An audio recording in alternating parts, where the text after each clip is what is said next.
Welcome to The Explainer. We are about to dive into one of the most unpredictable, frankly terrifying decades of the 20th century.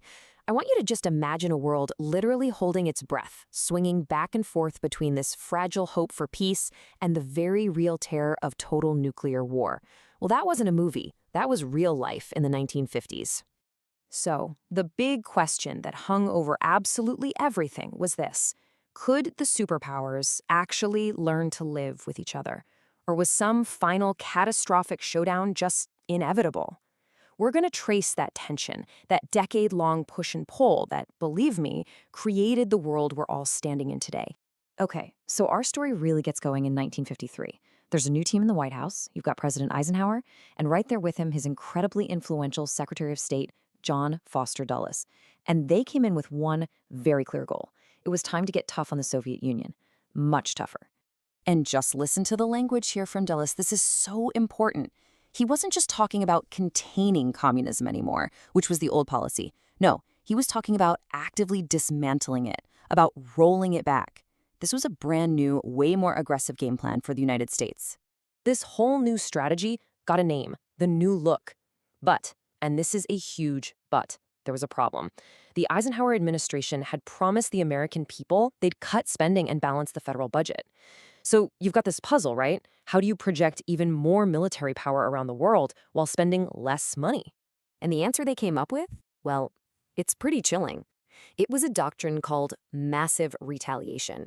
The thinking went something like this: why spend a fortune on huge armies and navies when you can just lean on America's biggest advantage, its nuclear weapons?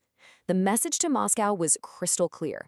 You make a move, any move, and we reserve the right to respond with overwhelming atomic force. And you really can't say it any more bluntly than Defense Secretary Charles Wilson did: more bang for the buck. That little phrase just perfectly sums up the cold, almost corporate logic of the whole thing. Nuclear weapons were just seen as the cheapest way to stay on top.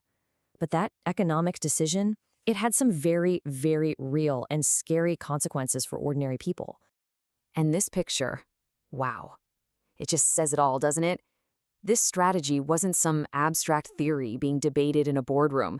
It brought the fear of nuclear war right into your backyard. I mean, building a bomb shelter like this so-called kiddie cocoon suddenly became this grim, almost surreal part of American life. At the same time, over in Europe, the battle lines were hardening big time. An early plan for a unified European army fell through, so the West went with a much more controversial idea: rearm West Germany and bring them into NATO. This was a huge step, a complete red line for the Soviets, and you can bet their response came fast. We're talking literally 5 days after West Germany joined NATO, the Soviets announced their own version, the Warsaw Pact. And just like that, you have two massive armed camps staring each other down. The Iron Curtain wasn't just a phrase anymore. It was now a formal, fortified military frontier running right through the heart of Europe. But right when it seemed like the world was locking itself into this permanent state of confrontation, one single event changed absolutely everything. In March of 1953, Joseph Stalin died, and his death brought this totally unexpected thaw in the Cold War. It was incredible. Almost overnight, the new guys in the Kremlin, especially a man named Nikita Khrushchev, they start making all these gestures of peace. Negotiations that had been stalled for years, like ending the Korean War, suddenly get finished. The Soviets pull their troops out of Austria. They even have a summit with Eisenhower that creates this genuine feeling of hope, what everyone started calling the Spirit of Geneva. And the official name for this new Soviet thinking was peaceful coexistence. The core idea was, for them, revolutionary. It was, hey, maybe capitalism and communism don't actually have to have a fight to the death. Maybe they could just compete in other arenas, like economics, politics, even culture.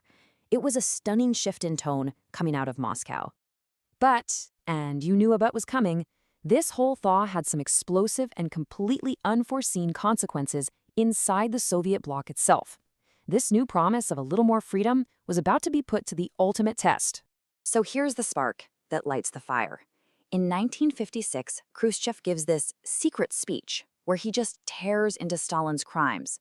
Of course, it doesn't stay secret for long. When this speech gets out and is broadcast back into Eastern Europe, it sends an absolute shockwave through the system. People there saw it as a green light, a sign that maybe, just maybe, Moscow's iron grip was finally loosening. And this led to two very different and ultimately tragic stories. In Poland, you had a leader who managed to walk this incredible tightrope. He pushed for more freedom at home, but was very careful to constantly reassure Moscow of his loyalty. In Hungary, though, the push for freedom exploded into a full-blown revolution. And they went too far. They crossed a line the Soviets just would not allow.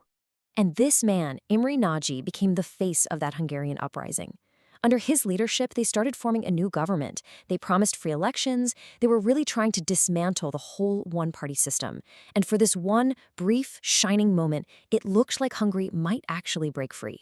But then Nagy made the one announcement the Soviets couldn't tolerate. He declared that Hungary was pulling out of the Warsaw Pact. For Moscow, that was it. That was the ultimate betrayal. And the response was swift and unbelievably brutal.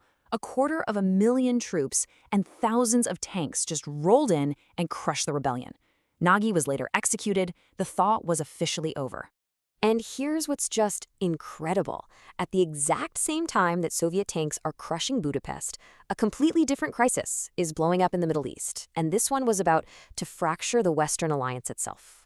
This is Gamal Abdel Nasser, the president of Egypt. He was a hugely charismatic champion of pan-Arab nationalism, this idea of uniting the Arab world. And for old colonial powers like Britain and France, he was a major problem. That problem became a full-blown crisis when he nationalized the Suez Canal, seizing control from them. So what do Britain, France, and Israel do? They cook up a secret plot. The plan was kind of elaborate. First, Israel would attack Egypt. Then Britain and France could swoop in under the guise of being peacekeepers, just there to separate the two sides. But the real goal, of course, was to take back the canal and get rid of Nasser. But the whole thing just blew up in their faces, spectacularly. President Eisenhower was absolutely furious that his own allies went behind his back. The U.S. put massive financial pressure on the British, and the entire invasion just collapsed. The Suez Crisis wasn't just a failure, it was a humiliation that shattered the illusion of Western unity. So you have these two massive crises, Hungary and Suez, happening at the same time in 1956, and you realize this is a turning point. It proved the Cold War was no longer just about a standoff in Europe. A brand new global battlefield for influence was opening up across Asia, Africa, and the Middle East, what everyone started calling the Third World. But leaders in these new nations, guys like India's Nehru and Egypt's Nasser, they had their own ideas. They had no interest in being pawns in some superpowered chess match. So they created their own path, a policy of non-alignment. They got really good at playing the US and the Soviets against each other, getting aid from both, but refusing to be controlled by either. So that leaves us here. After a decade that saw a wild pendulum swing from the very edge of nuclear war to the real hope of coexistence, and then all the way back to brutal crackdowns and broken alliances, you have to ask, was the world any safer? What this period proved, more than anything, was that the line between coexistence and confrontation was dangerously, terrifyingly thin.